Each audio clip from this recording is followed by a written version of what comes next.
राधे राधे दोस्तों, जानिए कैसे देवी पार्वती बनी देवी अन्नपूर्णा। जब भगवान शिव का विवाह देवी पार्वती के साथ हुआ और वे पहली बार कैलाश आई तो उन्हें पता चला कि सब शिवगण कैलाश में रहने वाले भगवान शिव के भक्त उनके जीवन जीने और उनके आनंद में रहने के आदी थे। कुछ ध्यान करेंगे, कुछ अपना काम करेंगे और कुछ अन्य साधनाओं को करने में व्यस्त रहेंगे और शिव स्वयं हमेशा ध्यान में रहते हैं। हर कोई योगी तपस्वी का जीवन जीता है। किसी ने भी संवरने, स्वच्छता और यहाँ तक कि भोजन की परवाह नहीं की। वे सभी कुंवारे जीवन जी रहे थे। देवी पार्वती ने यह सब देखा और काफी हैरान हुई। इसे बदलने के लिए उन्होंने पहली बार रसोई स्थापित करने का निर्णय किया। उन्होंने अलग अलग बर्तन मंगवाए और एक रसोई बनाई और फिर खाना बनाने के लिए आवश्यक अन्य चीज़ों के लिए शिवजी के गणों से पूछना शुरू किया।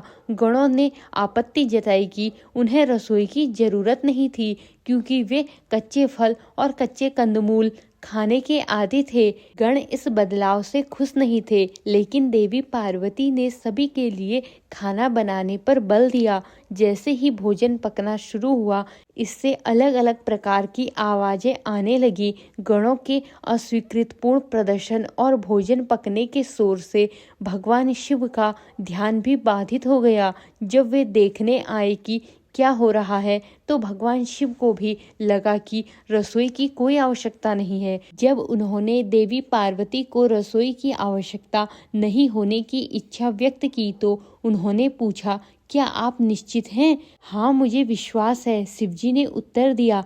ठीक है, हम देखेंगे, देवी पार्वती ने कहा और वह स्थान त्याग कर चली गई। देवी पार्वती प्रकृति की अवतार है और उन सभी चीज़ों को प्रकट करती है जिन्हें हम देख सकते हैं, सूंघ सकते हैं, स्पर्श कर सकते हैं और महसूस कर सकते हैं। जैसे ही वे वहां से चली गई, पके हुए भोजन की सुगंध ने कैलाश को पार करना शुरू कर दिया, जिससे सभी गण भूख अनुभव करने लगे। जैसे जैसे उन्हें भूख की अनुभूति होने लगी, शिवजी भी वैसा ही अनुभव करने लगे, क्योंकि एक भगवान को वह अनुभव हो जाता है जो उनके भक्त अनुभव कर रहे होते हैं। और इस प्रकार दूसरी बार शिवजी का ध्यान भंग हो गया, क्योंकि वह समय में भूख बढ़ने की प्रवृत्ति देखकर आश्चर्यचकित थे। उन्होंने गणों के साथ जांच की और पाया कि सभी को भूख लग रही है, लेकिन जब वे रसोई में गए तो उन्होंने देखा कि सभी पात्र भोजन से खाली थे। भगवान शिव करुणा के अवतार हैं। क्योंकि उनके भक्त भूखे थे, वे देवी पार्वती की खोज में कैलाश से बाहर गए, क्योंकि यह केवल देवी ही थी जो उनकी भूख को शांत कर सकती थी। संपूर्ण सृष्टि की खोज करने के बाद भगवान ने काशी में देवी को पाया। विश्वनाथ, धरती के भगवान का रूप लेते हुए वह देवी पार्वती के पास गए और अपने भक्तों के लिए भोजन मांगा। देवी भी दयालु थी और इस प्रकार उन्होंने देवी अन्नपूर्णा का रूप ले लिया। उस रूप को ग्रहण करने के बाद उन्होंने भगवान शिव को सारा भोजन दिया, जिन्होंने इसे ब्रह्मांड के सभी गणों और अन्य प्राणियों में वितरित किया। इस कहानी को अन्नपूर्णा अष्टकम में दर्शाया गया है और इसमें वह मंत्र आता है जो अक्सर भोजन ग्रहण करने से पहले सुनाया जाता है। हे अन्नपूर्णा देवी, जो अनंत परिपूर्णता का अवतार है, जो शंकर को सबसे अधिक प्रिय है, हे देवी पार्वती, आप मुझ पर अपनी कृपा की धारा चढ़ाइए, जिससे मुझ में आध्यात्मिक ज्ञान और पूर्णता उत्पन्न होगी।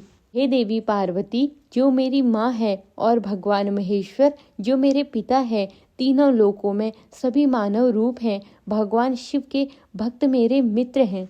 इस मंत्र के साथ हम प्रकृति और भोजन, देवी पार्वती के अवतार और सभी ब्रह्मांड भगवान महेश्वर के स्वामी का आवाहन करते हैं और हम जिस समाज का अंश है उसमें एकता की भावना और सार्वभौमिक समुदाय के भाईचारे को याद करते हैं। हर बार भोजन से पहले इस मंत्र का जाप किया जाता है। धन्यवाद।